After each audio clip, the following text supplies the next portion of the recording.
Hola a todos y todas, esperando que se encuentren muy bien, les saludamos desde el programa Pulso Global. Hoy, no solo desde nuestra transmisión en nuestro Facebook Live, sino desde una nueva casa, Percy. Y hoy juntos, otra vez después de prácticamente un año de no estar compartiendo en el mismo espacio. Así que les damos a todos la más cordial bienvenida a este espacio de análisis para el acontecer internacional. Así que les saludamos Gerald Solano y Percy Rodríguez, dándole la más cordial bienvenida a nuestra cuarta transmisión del año 2021. Percy, ¿cómo vas? Bienvenido a Radio Costa Rica y al Facebook Live de Pulso Global. Hola Gerald, encantado de saludarte, muy contento. Un año efectivamente sin vernos, sin compartir en estos espacios, más que a través del Facebook Live, desde las plataformas de nuestros respectivos hogares. Bueno, amigos y amigas, bienvenidos también a la casa, a nuestra nueva casa, Radio Costa Rica. Estaremos en esta ocasión hablándoles de un tema que espero les agrade.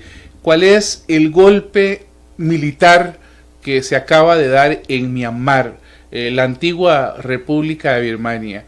Un golpe que nos tiene muy preocupados. Ha sido un pueblo que ha sufrido mucho con ese tema y el cual estaremos hoy tratando durante esta noche.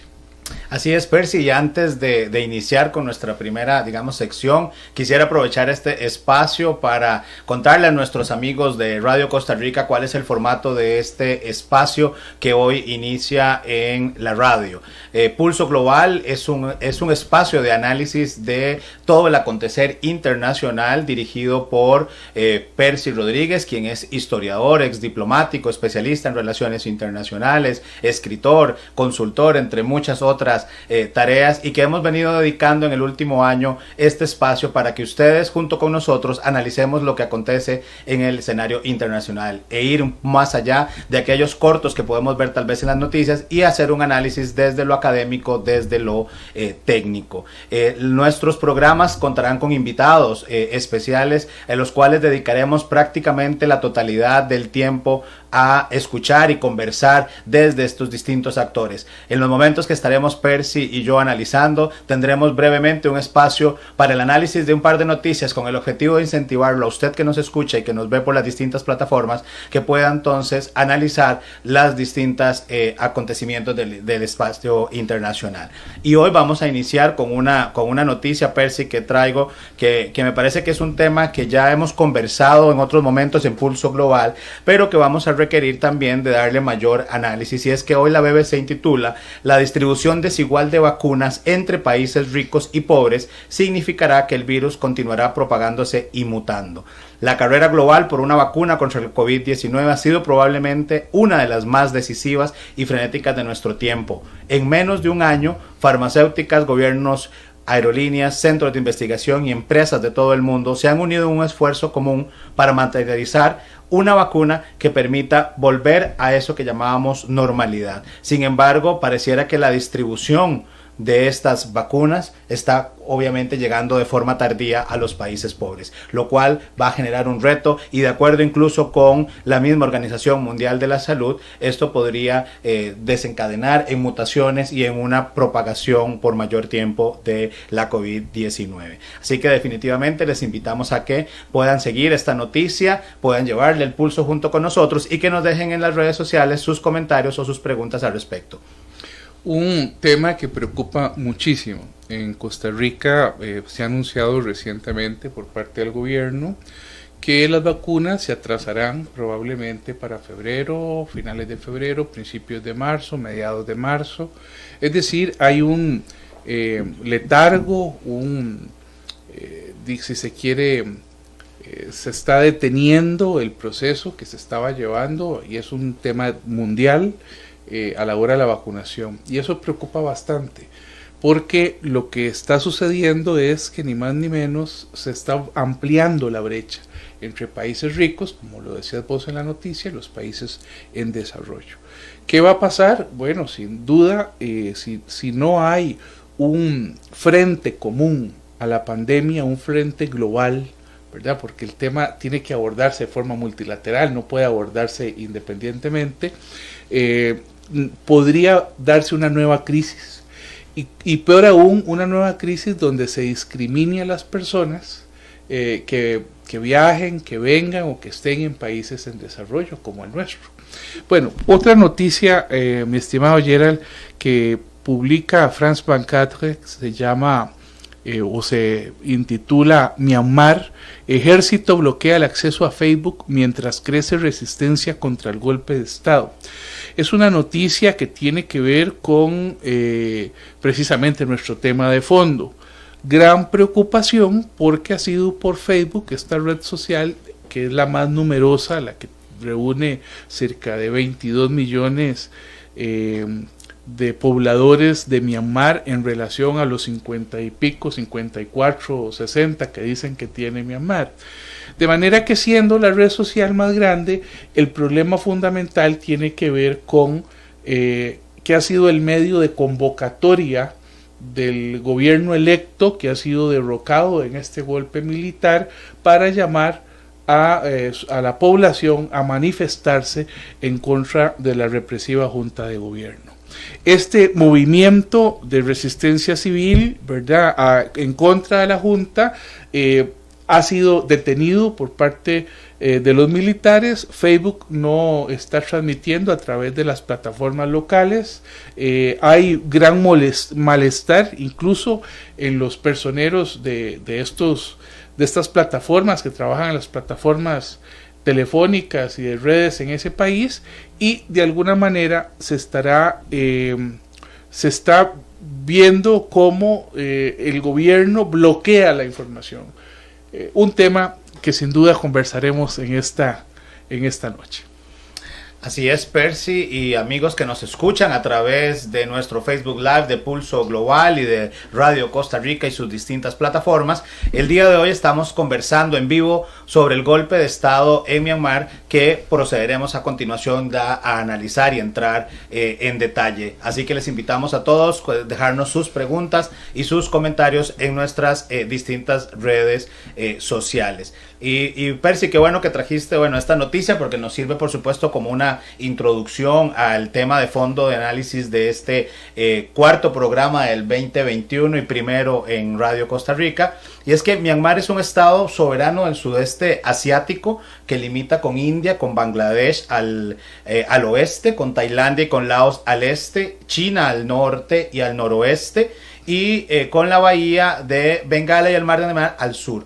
Tiene una superficie aproximadamente de unos 676.578 kilómetros cuadrados, que, como bien señalabas, con una población entre los 55 60 millones de habitantes, dependiendo de la fuente, digamos, que se revise, y que ha sufrido, ¿verdad? Vamos a ver, una situación particular que hemos vivido en América Latina, ¿verdad? Es decir, golpes de Estado, ¿verdad?, producidos por los militares. Ha sido gobernado por militares en otro momento. Es una democracia, incluso la decían algunos analistas, en transición, y en una transición frágil, ¿verdad?, que ahora pareciera que entra en una crisis política importante luego de un proceso electoral en noviembre que ha sido, digamos, considerado principalmente por los militares con fraude, ¿verdad?, electoral, sin haber presentado pruebas para ello. Y esto a mí me parece, digamos, importante de mencionarlo, por lo menos en términos generales, para que tal vez nos ayudes a contextualizar un poco esa parte de la historia, ¿verdad? Para muchos, creo que acá en Occidente, incluso escuchar el nombre de Myanmar les puede sonar ¿verdad?, extraño. Algunos no lo conocerán, no habrán escuchado mucho, pero también lo han escuchado como Birmania. Entonces sería interesante poder, digamos, conversar con eso, Percy. Sí, la historia de Myanmar es una historia de un pueblo que ha sido duramente sometido desde siempre, me atrevería a decirlo. Ha sido un pueblo en donde los reinos, las castas, las etnias mantuvieron dividido durante muchísimos años.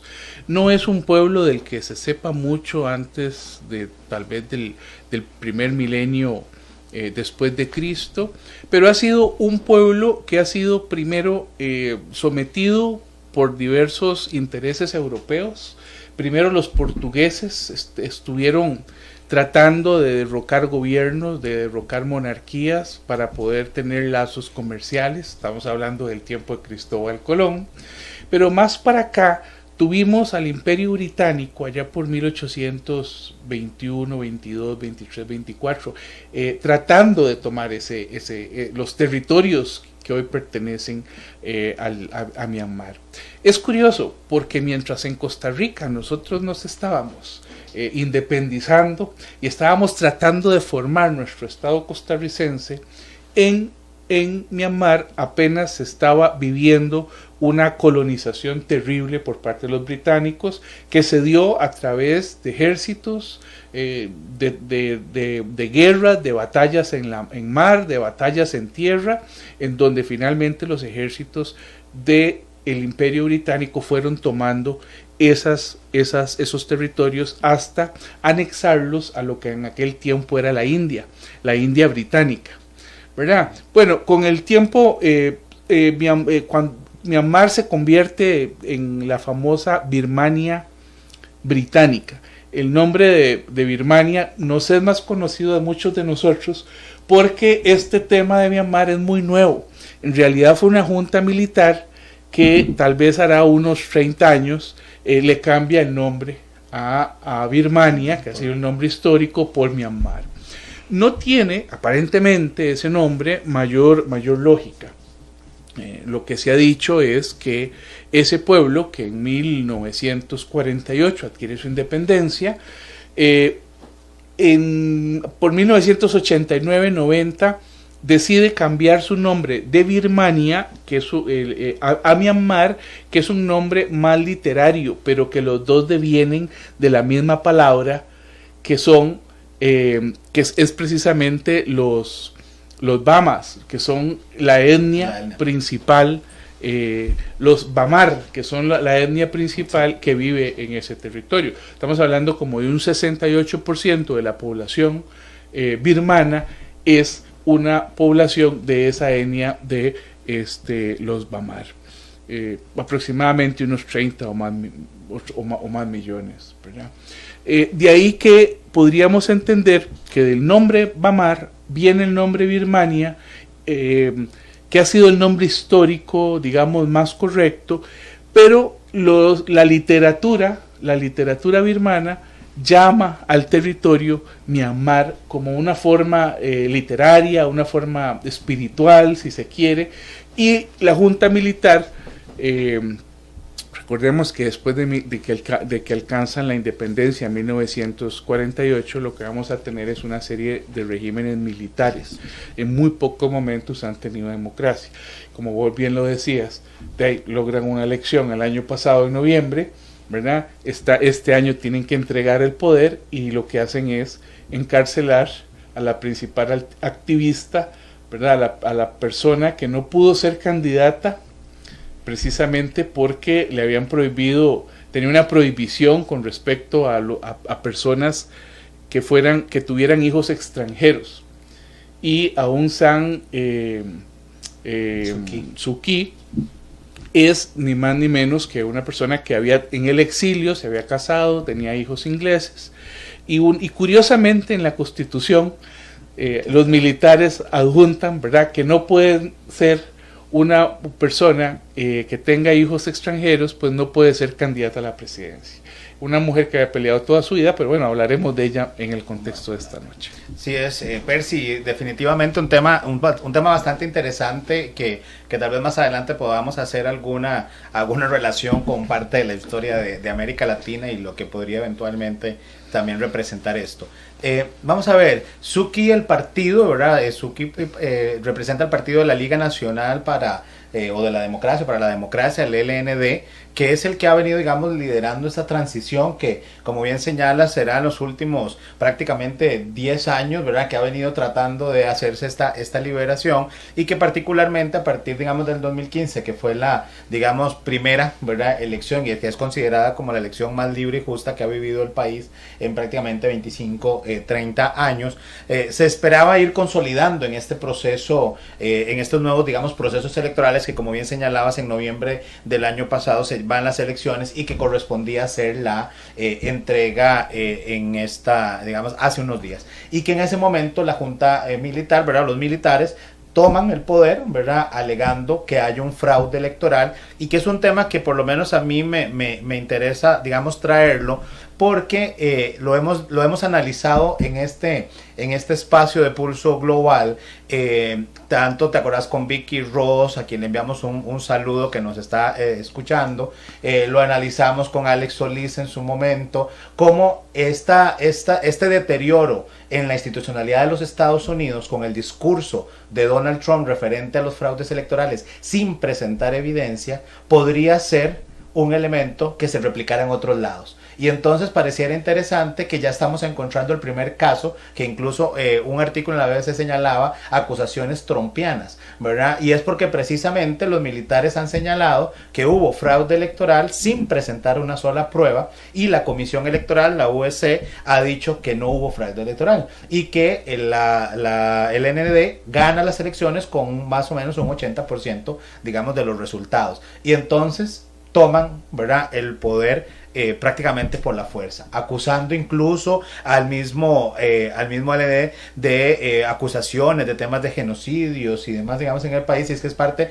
un poco de esa argumentación, pero no hay pruebas. Y ahí entonces sería como interesante, ¿verdad?, hablar del rol que tiene Suu Kyi en este proceso, que incluso he visto en varios espacios que la denominan la madre de la nación, ¿verdad? Que eso es un tema, digamos, también interesante en el simbolismo que tiene ella en Myanmar. Pero qué peligroso, Percy, lo que están pasando, ¿verdad?, en el mundo, principalmente en aquellos procesos que denominamos democráticos, ¿verdad? Es decir, cuestionar elecciones y tomar el poder a partir de supuestos fraudes electorales. O sea, pareciera que la historia que ha vivido América Latina, que han vivido, ¿verdad?, países africanos, sigue ahora en países asiáticos y en una región, ¿verdad?, que en algunos momentos habían bastante expectativa con los tigres asiáticos de que todo el tema iba a ser diferente. Pareciera que estamos replicando los mismos errores. Los mismos errores. Mira, la liga, que no es la Liga Deportiva Alajuelense, ¿verdad?, sino que es la Liga Nacional por la Democracia, que campeonizó, sí.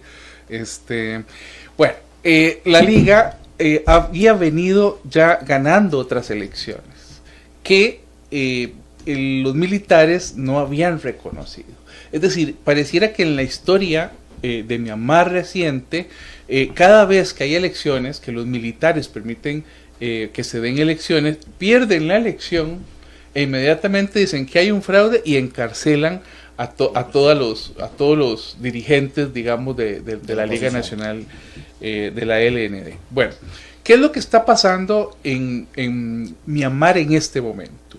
Lo que está pasando es que ganan las elecciones en noviembre y en esta semana los militares toman presa a la principal dirigente, toman preso al candidato que ganó y toman preso a los principales dirigentes que serían el próximo gobierno. Los detienen con razones de diversa índole, ¿verdad? Lo que dicen es que se le encontraron unos radios ahí de onda corta a Suu Kyi y que por lo tanto eso es ilegal y entonces la arrestan y podría tener penas de hasta 3 años. Después detienen a otros miembros con las excusas más obvias de un golpe de Estado, porque la Junta ya dijo que ellos se quedarían en el poder, que creen que hubo fraude electoral y que convocarían en un año a nuevas elecciones. Pero esto es terrible porque durante mucho tiempo Myanmar ha tratado de dar un giro a la democracia, ha tratado de buscar, digamos, abrir ese país. Y a pesar de que Suu Kyi ya estuvo en la presidencia, ya estuvo una vez en la presidencia, ¿verdad? Bueno, fue la consejera de Estado, la persona al frente, sin embargo, le tocó gobernar con los militares a la par. Y cuando usted gobierna con los militares a la par, es muy difícil dar el cambio, a pesar de que haya sido un gobierno que llegó de forma civil. Y eso me recuerda, Gerald, algunos ejemplos en la historia latinoamericana.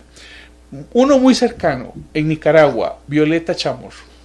En 1990, Violeta Chamorro llega al poder y Daniel Ortega le entrega el mando. Después habían habido unas negociaciones donde Oscar Arias había tenido que ver y había logrado que Daniel convocara a unas elecciones democráticas que gana la oposición, la ONU, en donde con el liderazgo de Violeta, ¿verdad? Bueno, muy bien. Pero resulta que Violeta asume el mando y tiene a todos los militares que son sandinistas sentados a la par de ella, porque el general del ejército, el ministro de defensa, no renuncia, no entrega el poder, no entrega el ejército, y era ni más ni menos que Humberto Ortega, el hermano de Daniel, ¿verdad?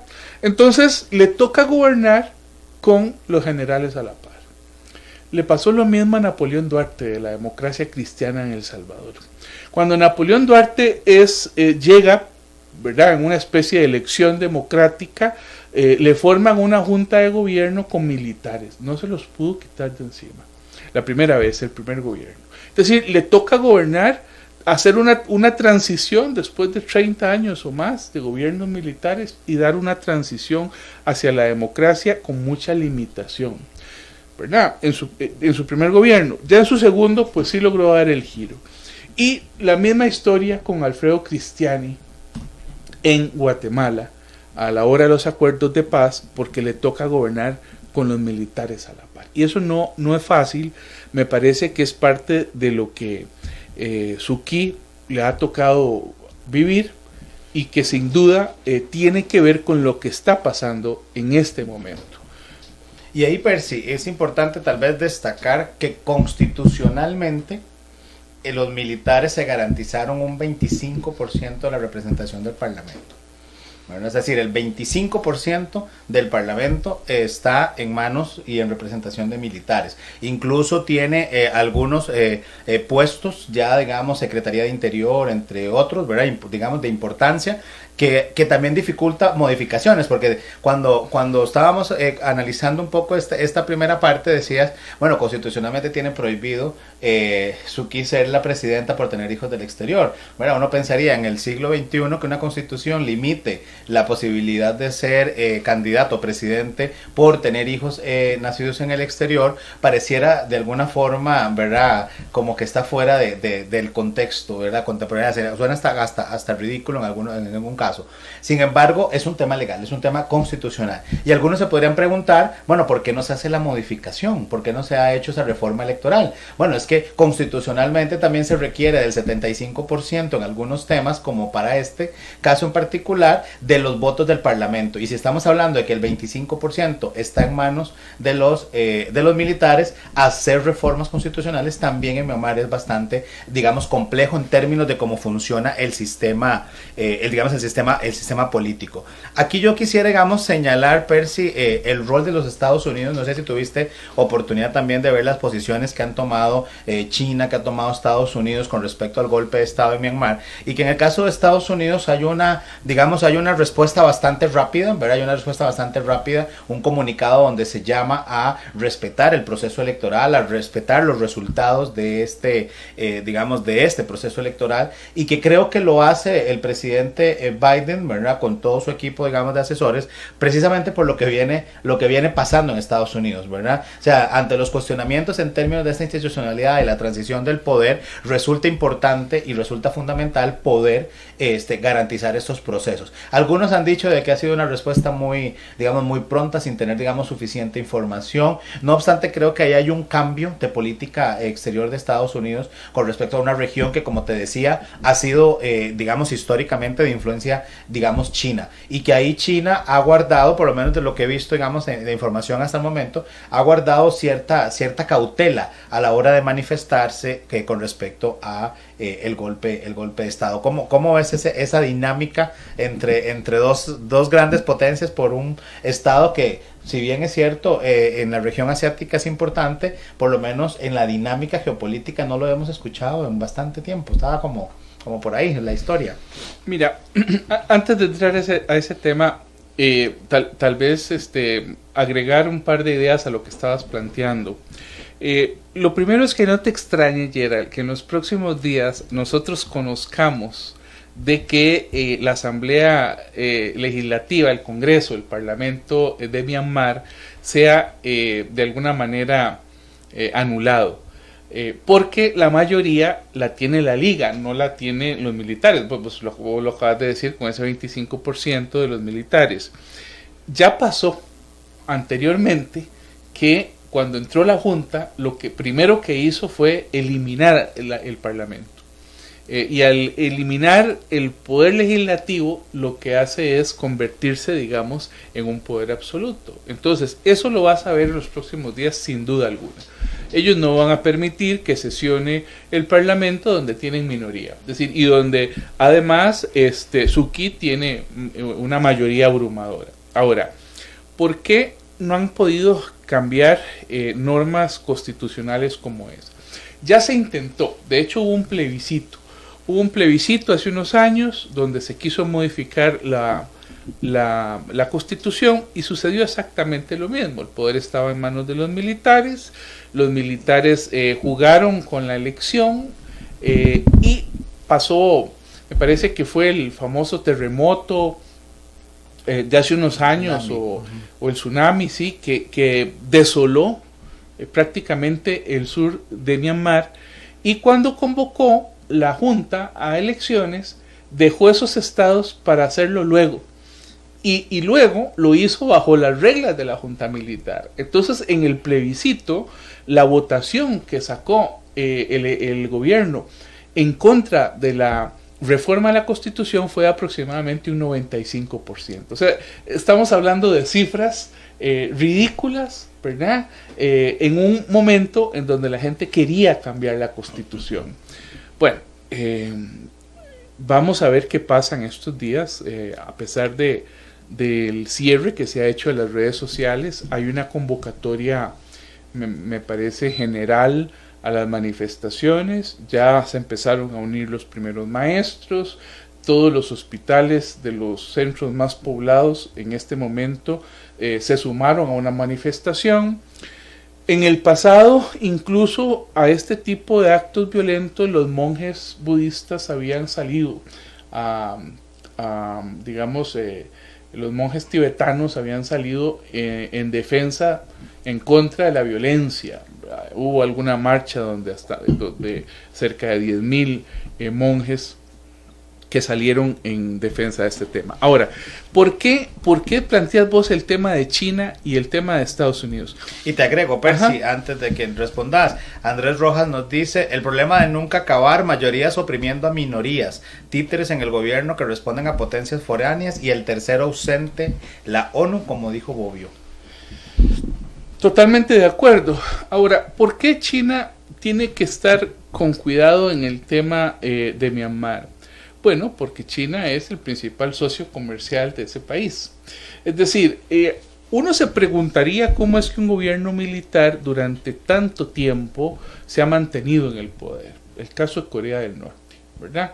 Bueno, porque es vecino de China y China ha logrado mantenerlo a flote durante mucho tiempo. A veces lo embarga comercialmente, rara vez, pero mantienen una relación muy estable. Ahora, en el caso de Myanmar, desde su fundación es parte de la ASEAN, ¿verdad?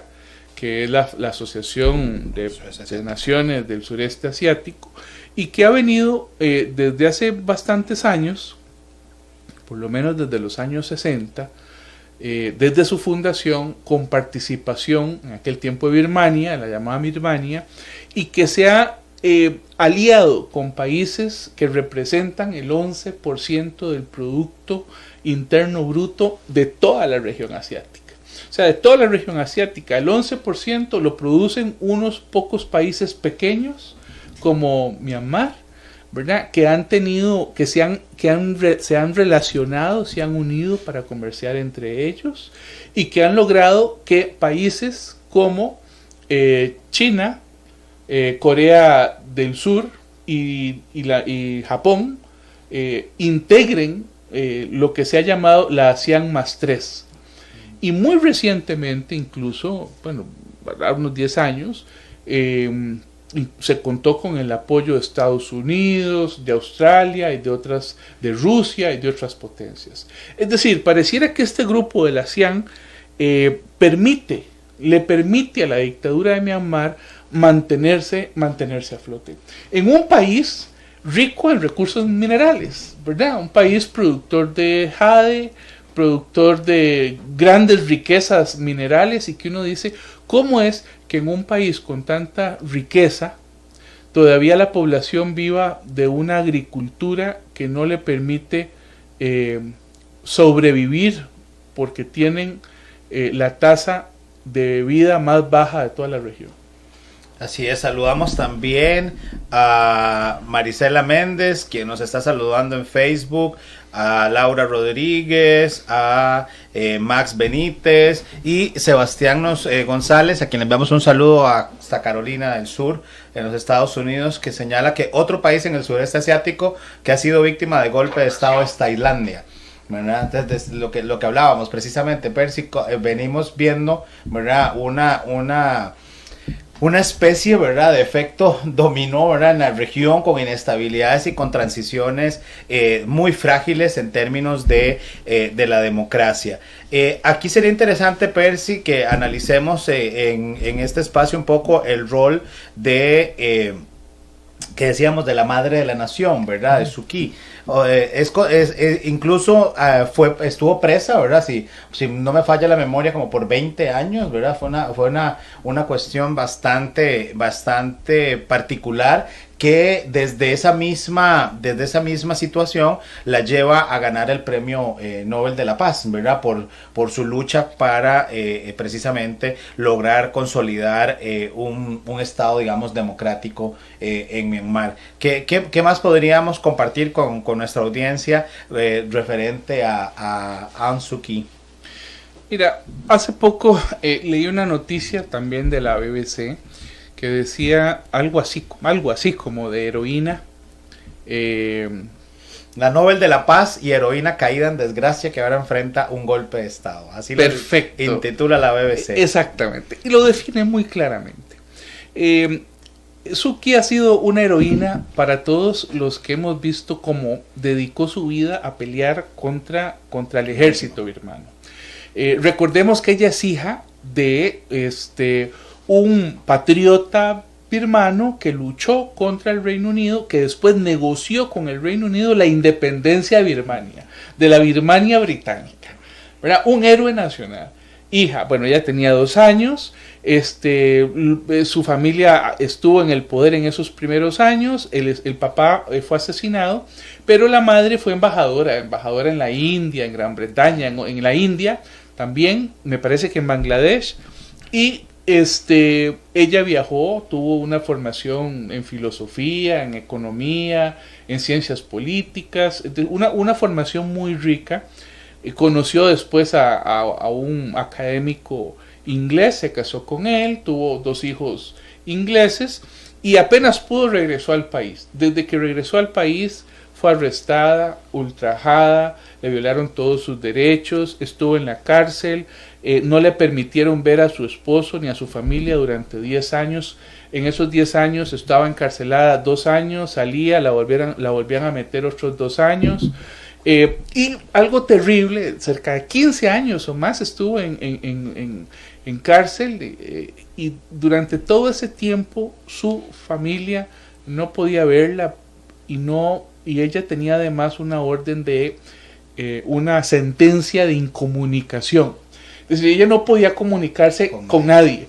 Ella estaba en solitario. Ella y sus ideas, se convirtió ella en el paladín de los derechos humanos, de la lucha por la democracia en Birmania, en Myanmar. Bueno, cuando logran, y bueno, su partido, la Liga Nacional por la Democracia, gana las elecciones. Hubo momentos en donde parecía que todo se le iba a arreglar, y de nuevo venían los militares y le quitaban el poder. Finalmente, cuando ella logra ser presidenta y logra ver a sus hijos y logra ver a su esposo, le dan el Premio Nobel de la Paz en 1991. En el año 1990 había sido ese plebiscito que comenté, que no habían permitido generar los cambios a la Constitución.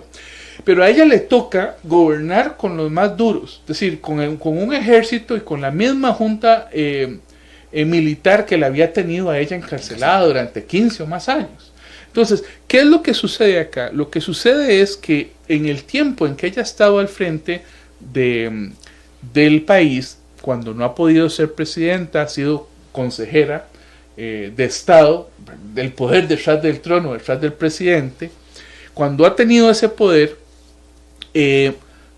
los militares generan una cantidad de horribles situaciones, atacando pueblos.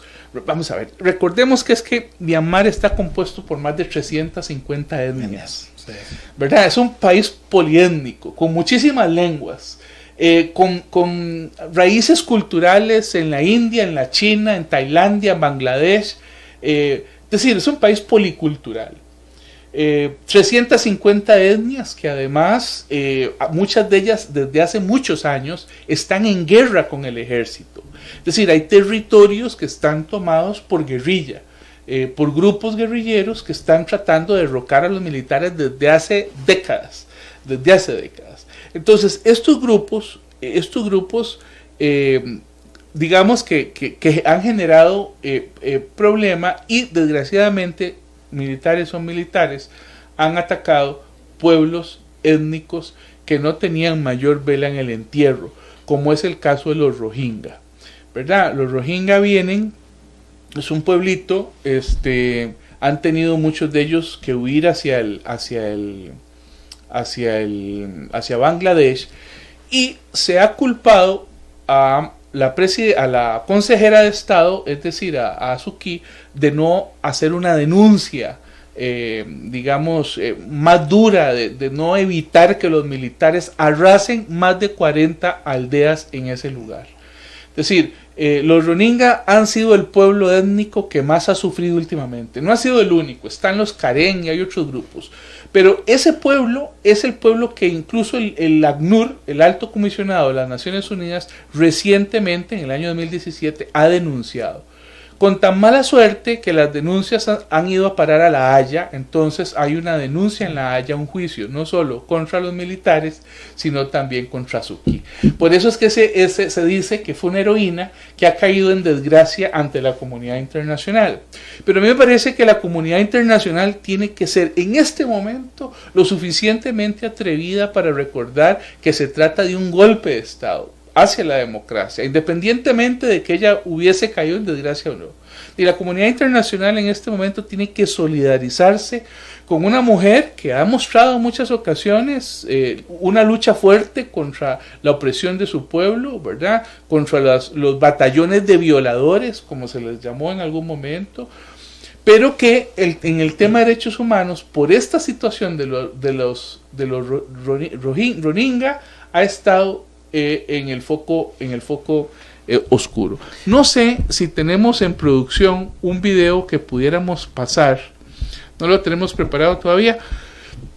Es un video que de alguna manera nos dice de la crisis que ha sufrido los Rohingya, porque queremos ser equilibrados en esto. Es decir, yo creo que lamentablemente ella tampoco denunció o hizo lo que tenía que hacer.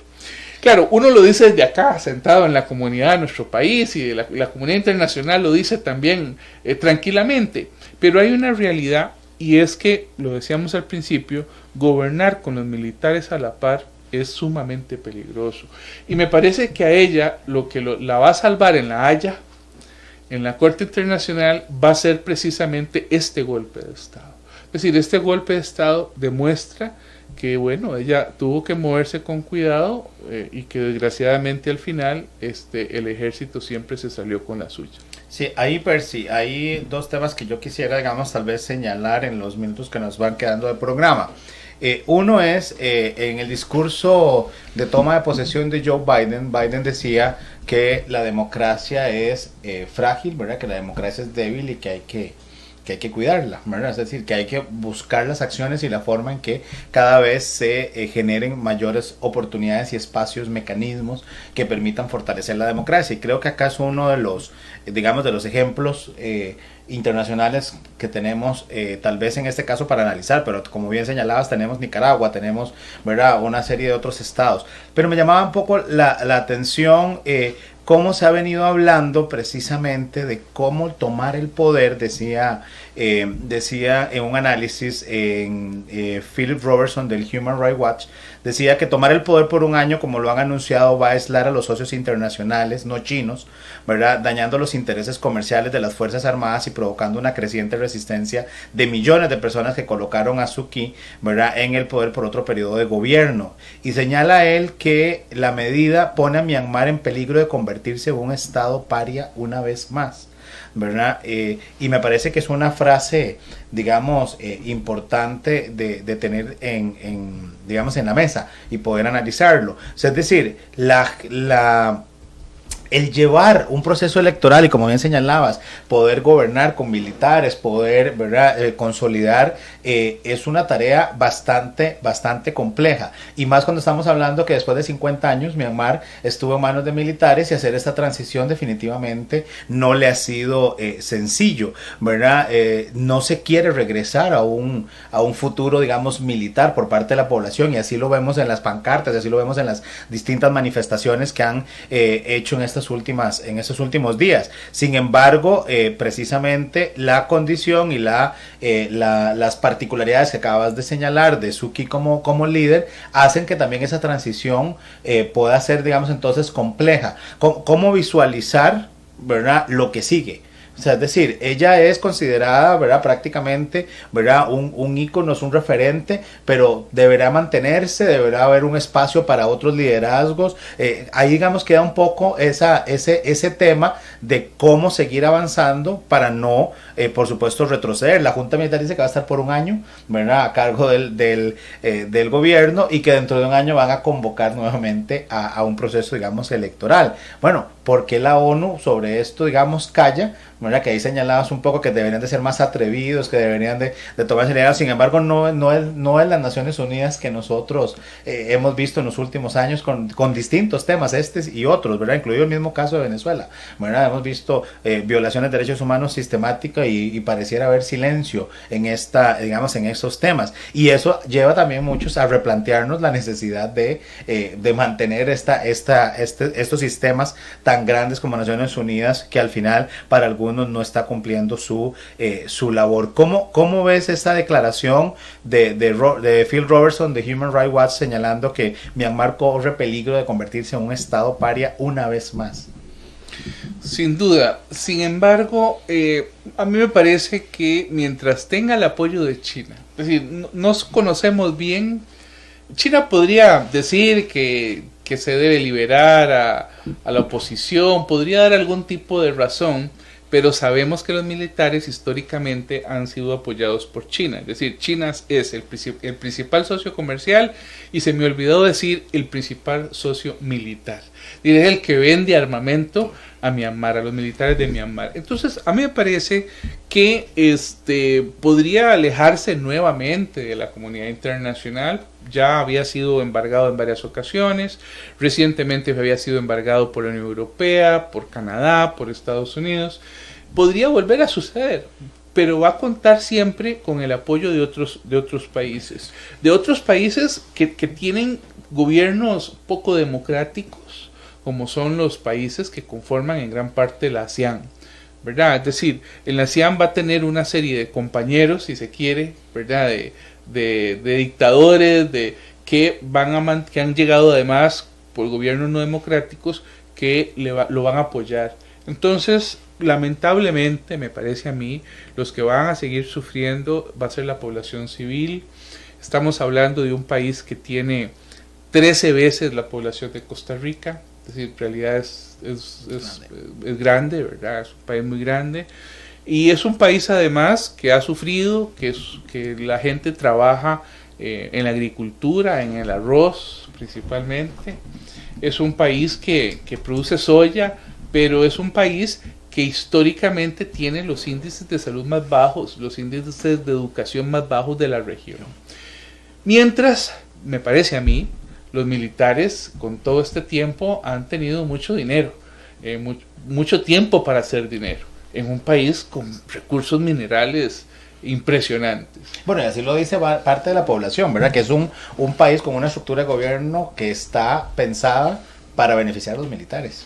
Así es, habría que ver si este golpe de Estado genera una reacción popular. Lo que pasa es que estas reacciones populares se han dado en otros países, se han dado en Venezuela, se han dado en Nicaragua, y lo que han recibido es garrote. Tailandia. Tailandia. Bueno, ya en estos días los carros acorazados tipo tanque salieron a las calles de Myanmar a hacer su trabajo. O sea, ya están repartiendo garrotes, ya cerraron Facebook, ya cerraron la posibilidad de comunicación en la oposición, ¿verdad? Los grupos se están organizando casi que de boca a boca, lo que siempre es una limitante, ¿verdad? Bien que mal, las redes sociales han ayudado en otros lugares a generar presión, como fue el caso de Túnez o Libia en tiempo de las primaveras árabes, pero me parece que con una población además tan dividida en etnias, 350 etnias, con tantas lenguas internas, con tantos grupos étnicos,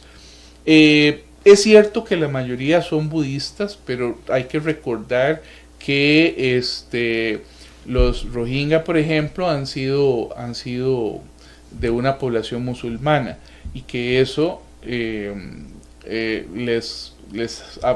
una minoría musulmana de la cual por parte de los militares lo que han recibido ha sido garrote. Ahí te iba a decir, Percy, que hay un tema justamente con lo de Facebook que señalas, ¿verdad? Y es que el Facebook o las redes sociales ha sido uno de los mecanismos, ¿verdad?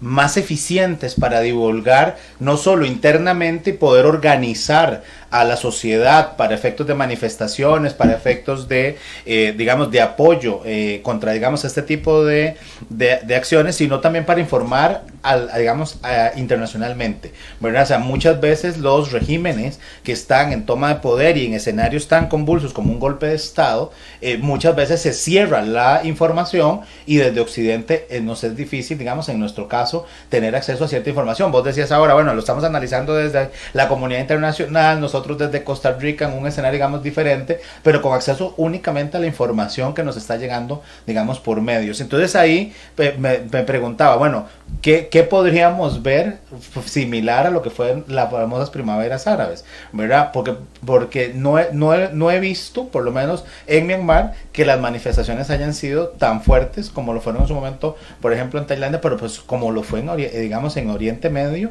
con Libia, con Egipto, con Túnez. O sea, es decir, eran manifestaciones muchísimo más agresivas, que acá pareciera que puede responder también a un tema tal vez cultural, pero que al final la población no lo está haciendo tan fuertemente, y esto también le puede servir al régimen para perpetuarse y decir, bueno, la población, los que están descontentos es un grupito pequeño, ¿verdad? No como lo vimos ¿verdad? Que eran multitudes en el caso de Túnez, el caso de Libia, entre otros, y ahí, digamos, hay una preocupación también de cómo en el siglo XXI, ¿verdad? Todavía estamos restringiendo el acceso a la información para efectos, en este caso, intereses de un régimen, digamos, en este caso militar.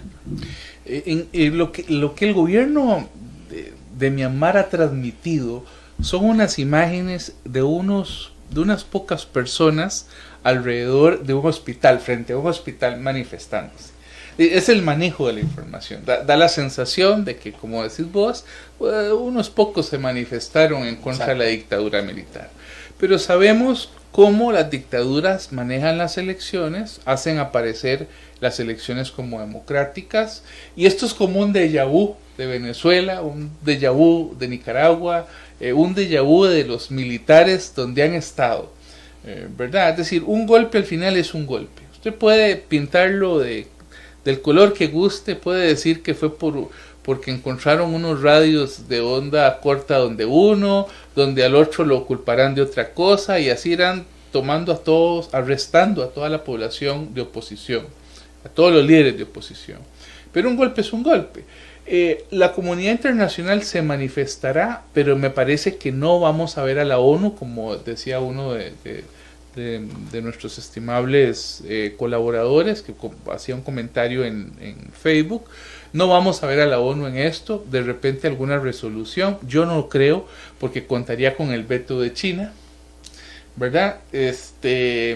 A no ser que China en este momento quiera jugar, digamos, con algún tipo de retórica por la llegada de Biden, y que en el Consejo de Seguridad finalmente China dé el voto en una resolución que en realidad no le afecta mucho, porque sigue manejando al gobierno títere de los militares, ¿verdad? Entonces habría que ver al final si la población logra arreglar esto. Me parece a mí que solo la población lo puede hacer. Es decir, y lamentablemente yo soy negativo en eso, digamos, poco optimista en eso, para decirlo mejor. Me parece que se van a enfrentar a los tanques y a las tanquetas de los militares birmanos. Así es, bueno, Percy, definitivamente ha sido un primer programa en Radio Costa Rica hoy muy interesante sobre un tema que, como te decía, estoy seguro que quienes nos escuchan a través del Facebook Live de Pulso Global y de Radio Costa Rica y sus distintas plataformas han aprendido tanto como vos y yo cada vez que conversamos de estos temas. Quisiera aprovechar, digamos, en estos pocos minutos que nos van quedando para comunicarles a nuestros amigos de Facebook de Pulso Global que ahora también contamos con 5 plataformas adicionales en las cuales nos pueden seguir y escuchar, y es que pueden escucharnos a través de Radio Costa Rica 930 AM, la aplicación que tienen para celulares, tabletas de Radio Costa Rica, pueden escucharnos a través del sitio web de Radio Costa Rica, el Facebook Live de Radio Costa Rica, por supuesto que el Facebook Live de Pulso y nuestro canal de YouTube. Así que hemos querido desde Pulso Global ofrecerles a ustedes distintas plataformas para que junto con Percy y conmigo puedan seguir tomándole el pulso al acontecer internacional, y que de esta forma les extendemos la cordial invitación para que nos acompañen el próximo jueves en una nueva transmisión de Pulso Global. Hemos llegado así al final de nuestro programa, esperamos que lo hayan disfrutado, y les recordamos que pueden dejarnos sus comentarios, sus consultas en nuestras diferentes plataformas con el fin de poder ir cada vez dando mayor contenido a este espacio que es de ustedes y de nosotros para conversar sobre los temas internacionales. Pueden compartir este programa y revisarlo cuando quieran en nuestro Facebook, y nos vemos la próxima semana. Agradecemos a nuestros patrocinadores, InRed Consulting, la editorial Iskandé y Gráfica Creativa, por su apoyo para que este espacio sea una realidad. También agradecemos a nuestra productora ejecutiva, Gabriela Navarro, a Marcela Alán en la difusión de las redes sociales, a Andy Torres en los controles y a todo el equipo técnico por su soporte. Que tengan una excelente semana. Nos vemos el próximo jueves a las 7 de la noche. Que estén muy bien. Hasta luego.